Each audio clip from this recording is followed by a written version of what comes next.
doo ñalla ɗum ñalata andi min mi ala temps ɗo winni min ko wañi hemed def te kam wi ko ñallata juñanen mbattena yahati joɗɗa mbatta dinam makko min mi yaha mo wañi to jaggum nder wiyam fewnte yeesam ngom an kon mbeta pewneɗa hen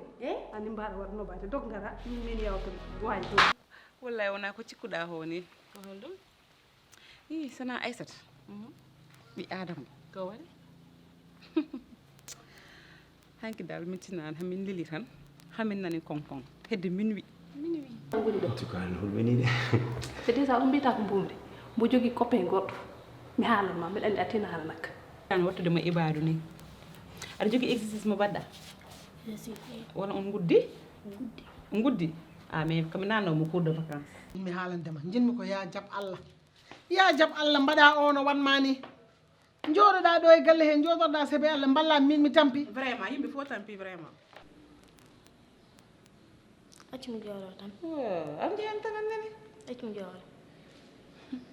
e d' accord ala probléme am accuma jooɗɗa ya accam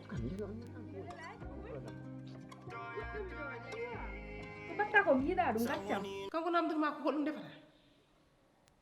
kanko kay somo yiɗi defde bone makko tan yo yaw defoy pourquoi mo namdoma avis ma subhanallah o woni mbabba o ko mbabba joyane mbatten imma jahen su toilette he colmuɗa pompa yeesa ma ngo pewnta hoore ma nde wo an hay ndegge ke wayni haade ɓe tina